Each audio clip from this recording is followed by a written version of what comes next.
السلام علیکم جی، دعائیں آپ جہاں بھی ہوں خیریت سے ہوں۔ بات کرتے ہیں جی سی آئی اے کے ایک سابق افسر کا ایک انٹرویو منظر عام پہ آیا ہے۔ آزاد ڈیجیٹل کے پلیٹ فارم پہ آپ نے وہ دیکھا ہوگا۔ میں اس کا لنک نیچے ڈراپ کر دوں گا، آپ خود ضرور دیکھیے گا اس کو۔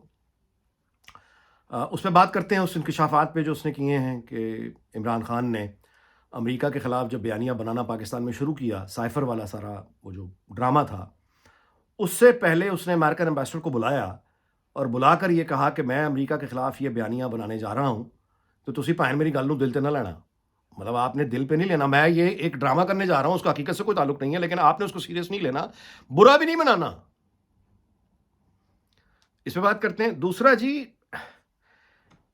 اسی سے جڑا ہوا سوال جو پہلے بھی میں کئی دفعہ دہرا چکا ہوں کہ خان اگر جھوٹ بول رہا تھا، اور جو کہ ظاہر ہے کہ اب جھوٹ بول رہا تھا، سامنے آ گئی یہ بات، تو وہ جھوٹ بول کر لوگوں کی جو جذبات ہیں ان سے فائدہ اٹھانے میں کامیاب کیسے ہو گیا؟ امریکہ کی دشمنی کے ایک امریکہ مخالف ہمارے جو پاکستان میں وہاں جذبات پائے جاتے ہیں دہائیوں سے، اس کی وجہ پہ میں اس وقت نہیں جا رہا کہ کیوں پائے جاتے ہیں، وہ درست ہیں یا غلط ہیں، میں اس بحث میں نہیں جاؤں گا، لیکن وہ جو جذبات پائے جاتے ہیں اس کو ایکسپلائٹ کرنے میں عمران خان کامیاب کیسے ہو گیا؟ اور اس کے مقابلے میں تمام سیاسی جماعتیں پاکستان کی، سندھ سے لے کے اور پختونخوا اور پنجاب، سب کے ساتھ ملا لیں آپ، یہ سارے کے سارے اپنا سچ لے کے یہ بے بس کیوں کھڑے ہیں؟ سوال اٹھتا ہے نا۔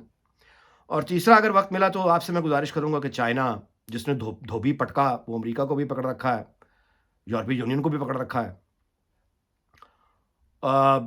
چین پر بات کریں گے کہ اب نہ تو چین خود ویسا رہا ہے جیسا وہ تھا، ٹیکنالوجی نے جتنا وہ آگے جا چکا ہے، چین کے اندر تو دنیا بدل گئی ہے۔ اب تو ویسٹرن جو انفلوئنسرز ہیں اور سوشل میڈیا کے، وہ وہاں جا کے چائنا پہ آپ ان کے ٹریول لاگ ذرا دیکھیں تو امریکی یہ کہہ رہے ہوتے ہیں کہ چائنا از لیونگ ان 2050۔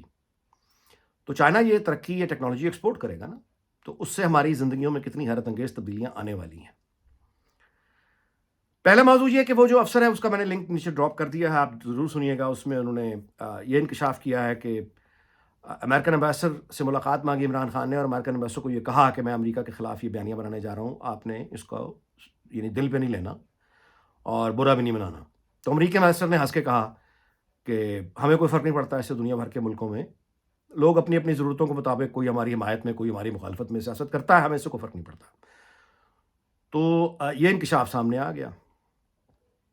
اچھا، اب اس میں یہ ہے کہ قابل غور ہے یہ بات کہ عمران خان کو آپ اچھا کہیں برا کہیں، ظاہر ہے کہ یہ ایک بہت غلط بات ہے کہ آپ ایک فکشن کو، ایک جھوٹ کو آپ پھیلا کر لوگوں میں ایک ہیجان برپا کر دیں، لیکن آن دی ادر ہینڈ اگر آپ اس کو دیکھیں تو جو میکاویلین یعنی ایک آپ کہیے وہ جو سوچ ہوتی ہے، ایک کسی بھی قیمت پہ آپ نے اقتدار لینا ہے، اس میں آپ کو چلاکی کرنی پڑے، مکاری کرنی پڑے، جھوٹ بولنا پڑے، وہ ہر کام آپ نے کر کے لوگوں کے جذبات کے ساتھ کھیلنا ہے اور کھیل کر اپنے حق میں کر لینا ہے۔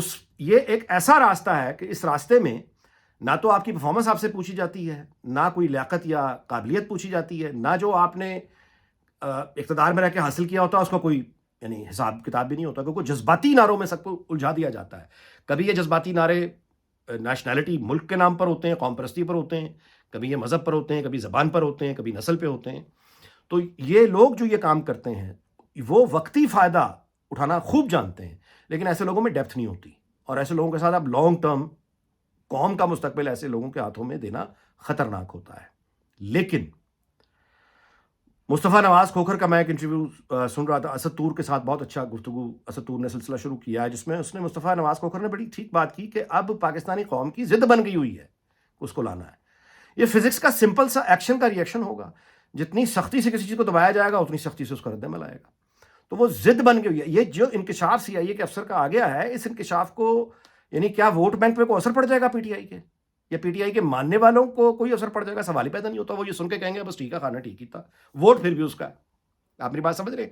یہ ہے جب آپ غلط طریقے سے ہینڈل کرنے کا طریقہ۔ پہلی بات، اگر خان صاحب کی جو حکومت ہے اس کی مدت مکمل ہو جانے دی جاتی، لوگ اس کو ووٹ آؤٹ کرتے، تو وہ آج کسی کی ضد نہ ہوتا۔ اگلا الیکشن یعنی اپنے 2018 کے بعد اگلا الیکشن اپنے وقت پہ ہوتا، اور خان صاحب اپنا عرصہ پورا کرتے اور لوگ ووٹ آؤٹ کر دیتے، تو آج خان صاحب کو 10 12 14 نشستوں کے ساتھ قومی اسمبلی میں اپوزیشن لیڈر بن کے بیٹھے ہوتے۔ لیکن ایسا نہیں ہوا۔ اس کے بعد جب نو کانفیڈنس آیا تو فوری الیکشن بھی نہیں ہوئے۔ تو وہ سارے کے سارے پھر وہ اس کے نتائج، اور اس سے وہ خوب کھیلا ہے. دیکھیے پاور پالیٹکس بے رحم ہوتی ہے، اس میں یہی ہوتا ہے، اس کو موقع ملتا چلا گیا، وہ کھیلتا چلا گیا، کھیلتا چلا گیا، کھیلتا چلا گیا. اب آ جائیے دوسروں کی طرف کہ یہ اپنا فکشن ایک آدمی بیچ رہا ہے، جھوٹ بیچ رہا ہے، اور دوسری تمام کی تمام سیاسی جماعتیں وہ یہ ثابت کرنے آج تک نہیں کر پائیں، پرسپشن نہیں بنا پائیں. Stunning failure in image building, stunning failure. یہ چھوٹا فیلئر نہیں ہے. اس کی وجہ کیا ہے کہ وہ 80 اور 90 کی دہائی میں فروزن نہ وہ ہیں، اور ان کی خواہش ہے کہ زمانہ پیچھے ہو جائے. تو ظاہر تاریخ کا پہیہ تو کبھی پیچھے نہیں ہوتا نا، وہ تو آگے ہی چلے گا. تو وہ شعور جو ہے باقی تمام سیاسی جماعتوں کا وہ اتنی آؤٹ آف ڈیٹ ہیں. وہ مولانا فضل الرحمان ہو، وہ پیپلز پارٹی ہو، وہ اے این پی ہو، وہ نون لیگ ہو، ساری جماعتیں جو بھی anti PTI ہے وہ اس قدر آؤٹ آف ڈیٹ ہے کہ وہ پرانے ہتھ کنڈے، پرانے ہتھیار لے کر کھڑے ہیں، اور ان کی اسٹریٹجی اتنی ناکام ہے کہ الیکشن آج بھی ہو جائے تو سب جانتے ہیں کون جیتے گا، کلین سویپ کس نے کرنا ہے، اور باقی سب یہ کہاں کھڑے ہوں گے. تو بہرحال یہ وجہ ہمارے سامنے ایک آ گئی. اب آگے آتے ہیں جی، پاکستان سے ذرا نکل کے چائنا کی جو میں آپ سے گزارش کر رہا تھا، میں اس کا بھی ایک ٹک ٹاک کا ایک لنک ہے، میں نیچے وہ ڈراپ کر دوں گا، وہ ضرور دیکھیے گا کہ ایک انہوں نے ایسا روبوٹ بنایا ہے جو مطلب روبوٹ سے مراد یہ کہ وہ کچھ بیلٹس ہیں، بیلٹ طرح کی ہے، وہ ایک بیلٹ آپ کمر پہ باندھ لیتے ہیں اور ٹانگوں پہ وہ یعنی بیلٹس ہیں وہ آپ باندھ لیتے ہیں، اور وہ روبوٹ ہے اے آئی اسسٹڈ، مطلب ہے ذہین، وہ ایک روبوٹ ہے جس کا مطلب وہ کرتا کیا ہے بیسیکلی کہ وہ آپ کو بیٹھے ہوا انسان ہے تو کھڑے ہونے میں مدد دیتا ہے، واک کرنے میں مدد دیتا ہے، ہائکنگ اگر کرنی ہے، پہاڑ پہ چڑھنا ہے، سیڑھیاں چڑھنی ہیں، اس میں وہ آپ کو سپورٹ کمر کو دیتا ہے، آپ کو انرجی دیتا ہے. اب یہ اتنی بڑی ایجاد ہے بزرگوں کے لیے، جو گنٹھیا کے مریض ہیں ان کے لیے، جوائنٹس کا جن کو عذاب رہتا ہے ان کے لیے، جن کے ویسے ٹانگوں کے مسلز کمزور ہو جاتے ہیں، وہ اٹھ کے کھڑے نہیں ہو پاتے ان کے لیے. اس کے بعد یعنی ڈسیبل لوگ جو کھڑے نہیں ہو پائے کسی وجہ سے، ان کے لیے ان کی ایک بہت بڑی سپورٹ یہ روبوٹ ہوگا. اس کے علاوہ نارمل لوگوں کے لیے اگر انہیں پہاڑ وغیرہ چڑھنا ہے، سیڑھیاں چڑھنی ہے، تو ان کو یہ سپورٹ. اب چائنا میں جو ٹورسٹ ڈیسٹینیشنز ہیں وہاں پہ یہ روبوٹ جو ہیں بیسیکلی وہ رینٹ پہ دے رہے ہوتے ہیں. یعنی آپ نے جانا ہے، سیڑھیاں چڑھنی ہے، تو وہ آپ لے جائیے رینٹ پہ، اپنا گھوم پھر کے واپس آئیے اور واپس کر کے چلے جائیں. اس سے آپ کو سپورٹ ملتی ہے، انسان تھکتا نہیں ہے اس سے. اب آپ اس ایک ایجاد کو ذہن میں رکھ کے یہ ایکسپورٹ جب ہونا شروع ہوگی پوری دنیا میں، تو آپ اندازہ لگائیں کتنے لوگوں کا بھلا ہوگا، کتنے لوگوں کی زندگی آسان ہوگی، کتنے لوگوں کی زندگی میں سہولت آئے گی. اور یہ سہولت چین لے کے آ رہا ہے، یہ پروڈکٹ چین لے کر آ رہا ہے، جو کبھی صرف امریکہ کی جاگیر سمجھی جاتی تھی کہ ہر نئی ایجاد وہاں سے ہوگی یا مغرب سے ہوگی. وہ اب چین بہت بڑے پیمانے پر خود امریکی کمزوروں کو، مریضوں کو، یورپ کے کمزوروں کو، مریضوں کو وہ سپورٹ اب چین دے گا اپنی ایجاد کے ذریعے.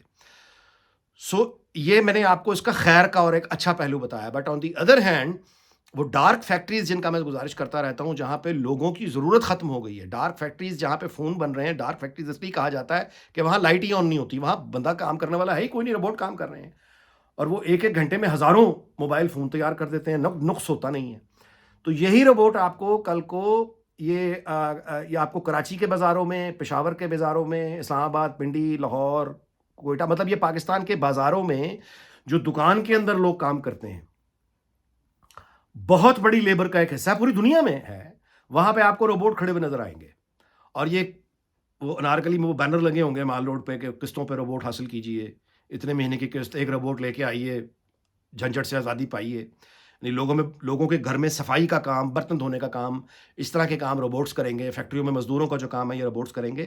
تو اس کے بعد جو بے روزگاری آنی ہے پوری دنیا میں لیبر کی مارکیٹ میں، یہ وہ تھریٹ ہے جس کے لیے نہ امریکہ تیار ہے نہ یورپ تیار ہے. میں پاکستان کو تو کوئی بلیم کرنا بالکل حماقت ہوگی. دنیا میں کوئی بھی اکانومی، کوئی بھی سوشل سٹرکچر، کوئی بھی سوسائٹی اتنی بڑی تبدیلی کے لیے بھی تیار نہیں ہے جتنی سپیڈ سے چینج آ رہا ہے.